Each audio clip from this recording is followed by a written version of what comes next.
Chocolate અપાવવા બહાને બાળકી સાથે દુષ્કર્મ બાદ હત્યા કરી ઠંડા કલેજે હવસખોરે સ્નાન કર્યું। પલસાણા તાલુકામાં ફરી એકવાર બની હૃદય કંપાવનારી ઘટના। એક પડોશમાં રહેતા નરાધમે એક 6 વર્ષની માસૂમ બાળાને પીંખી નાખી હત્યા કરી નાખી હતી। ચોકલેટ અપાવવાના બહાને માસૂમને લઈ ગયો હતો। ઘટના બાદ ભાગવાની ફિરાકમાં હતો અને પોલીસે ઝડપી લીધો। સુરત જિલ્લામાં ક્રાઇમ રેટ ઘટના બદલે વધી રહ્યો છે। રોજબરોજ મારમારી, હત્યા, લૂંટ, ચોરી, બળાત્કાર જેવી ગંભીર ઘટનાઓ બની રહી છે। રાજ્યના ગૃહમંત્રી જ્યારે સુરત જિલ્લામાંથી આવતા હોય અને ક્રાઇમ રેશિયો પણ વધી રહ્યો હોય ત્યારે ક્રાઇમ કેપિટલ બની રહેલા જિલ્લામાં સવાલો ઊભા થવા વ્યાજબી છે।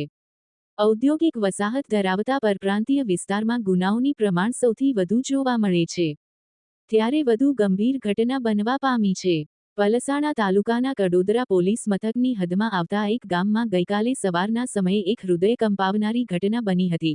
પરિવાર સાથે રહેતી પરપ્રાંતીય 6 વર્ષની માસૂમ બાળા સાથે દુષ્કર્મ કરવામાં આવ્યું અને ત્યારબાદ તેની પથ્થરના ઘા ઝીકી હત્યા કરી દેવામાં આવી। પડોશમાં રહેતો ગણપત નામનો રાજસ્થાનના પાલી જિલ્લાનો આ યુવક બાળકને અવારનવાર રમાડવા લઈ જતો હતો।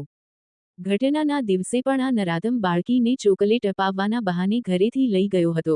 જો કે આ નરાધમના મનમાં શૈતાન જાગી ગયો હતો એ પરિવારને ખબર નહોતી।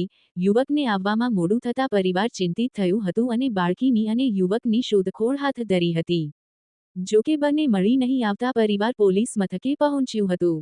કડોદરા પોલીસ મથકના પીઆઈ ભાવિક શાહ દ્વારા ઘટનાની ગંભીરતા સમજી તરત સીસીટીવી ફૂટેજની ચકાસણી કરી હતી અને અપહરણનો ગુનો દાખલ કરી યુવક જે તરફ બાળકીને લઈ ગયો હતો એ દિશામાં પરિવારના સભ્યો સાથે ટીમ રવાના કરી શોધખોળ હાથ ધરી હતી।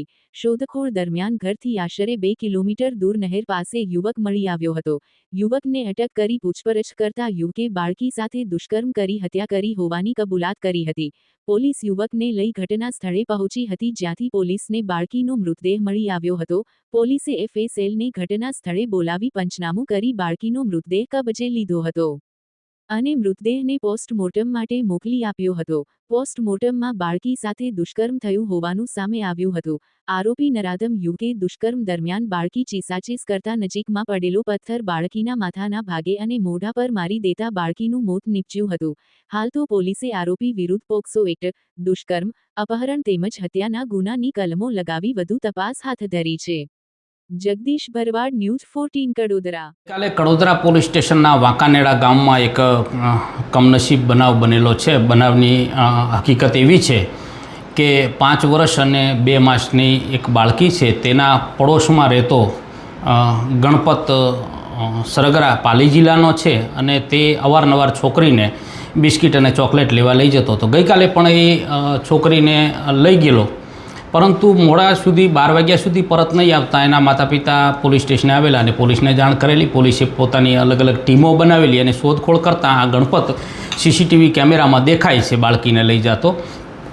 ગણપત મળી આવ્યો ત્યારે એ ભીના કપડે હતો એટલે પોલીસને થોડી શંકા ગઈ। એની કડક પૂછપરછ કરતાં ગણપતે એવું કબૂલેલું કે આ દીકરીને હું લઈ ગયેલો અને 10 રૂપિયાની 2 ચોકલેટ અપાવેલી ને પછી ચાલતા ચાલતા શેરડીના ખેતરમાં લઈ ગયેલો અને શેરડીના ખેતરમાં આંબાના ઝાડ નીચે એની સાથે દુષ્કર્મ કરવાનો પ્રયત્ન કરતાં બાળકીએ રાડારાડ કરેલી અને એ દરમિયાનમાં ગણપતે બાળકીને માથામાં પથ્થર મારી અને એનું કરુણ મોત નિપજાવેલું। ગણપતની કડક પૂછપરછ કરતાં ગણપતે પોતે જગ્યા બતાવેલી, ત્યાં બાળકીની લાશ પણ મળી આવેલી। આગળની કાર્યવાહી કરીએ છીએ અને ગણપતને વધુમાં વધુ સજા થાય તેવા તમામ પ્રયત્નો અત્યારે ચાલુમાં છે।